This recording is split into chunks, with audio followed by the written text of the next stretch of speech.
మనశంకర వరప్రసాద్ గారితో మంచి block buster hit ని అందుకున్న చిరంజీవి గారు జులైలో తన తదుపరి మూవీ అయిన విశ్వంబర సినిమా విడుదల చేయాలి అన్న దిశగా ముందడుగు వేస్తున్నట్టు తెలుస్తుంది. పైగా మనశంకర వరప్రసాద్ తర్వాత చిరంజీవి నుండి రానున్న విశ్వంబర సినిమా పైన కేవలం మెగా అభిమానుల్లోనే కాదు, ప్రేక్షకుల్లో సైతం భారీ అంచనాలే ఉన్నాయి. అలాంటి ఈ సమయంలో ఆ అంచనాలని డబుల్ చేసే విధంగా వశిష్ఠ ఈ సినిమా గురించి తెలియజేసిన కొన్ని లీక్స్ ప్రస్తుతం సోషల్ మీడియాలో తెగ వైరల్ గా మారి విశ్వంబర పైన మరింత హైప్ ని క్రియేట్ చేస్తున్నాయి. ఇంతకీ ఏంటి ఆ అప్డేట్ అనుకుంటున్నారా? నెంబర్ 1, ఈ సినిమాకి కొంత రామాయణం ఇన్స్పిరేషన్ ఉండడం జరిగింది అంట.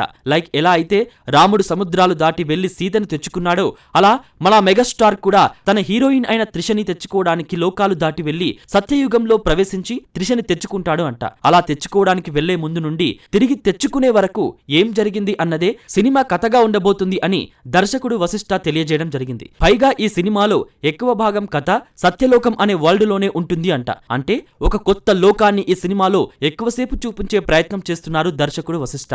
దీనిని బట్టే అర్థం చేసుకోవచ్చు ఈ సినిమాలో విఎఫ్ఎక్స్ ఏ రేంజ్ లో ఉండబోతున్నాయి అనేది. ఇక నెంబర్ 2 పాయింట్ ఏంటంటే, మనం ఆల్రెడీ ఈ సినిమా టీజర్ లో చూసే ఉంటాం చిరంజీవి రెక్కల గుర్రం మీద ఎగురుతూ రావడం అనేది. ఆ రెక్కల గుర్రానికి చిరంజీవికి కూడా ఒక కనెక్షన్ ఉంటుంది అంట.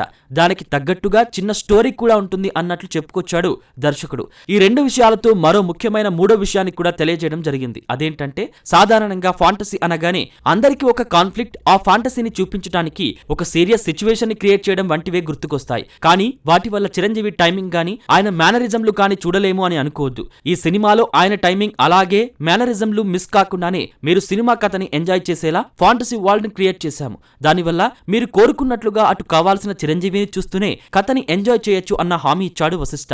ఇలా ఈ 3 అంశాలని బట్టి చూస్తుంటే ఈ సినిమా ఖచ్చితంగా మరో బ్లాక్ బస్టర్ హిట్ అవుతుంది అన్న నమ్మకం అనేదే కలుగుతుంది. కాకపోతే ఆయన కెరీర్ లో బిగ్గెస్ట్ ఫాంటసీ హిట్ అయినటువంటి జగదేక వీరుడు అతిలోక సుందరి వంటి బ్లాక్ బస్టర్ గా నిలిచి ఆ స్థాయి పోటీ ఇస్తుందా లేదా అన్నది మాత్రం తెలియాలంటే మరికొంతకాలం వేచి చూడాల్సిందే. మరి ఈ సినిమా పైన మీకు ఎలాంటి అంచనాలు ఉన్నాయి? అలాగే ఈ సినిమా బాక్స్ ఆఫీస్ వద్ద ఎలాంటి కలెక్షన్లను సాధిస్తుంది అని మీరు అనుకుంటున్నారు అన్న మీ ఒపీనియన్ ని కామెంట్ సెక్షన్ లో తెలియజేయండి.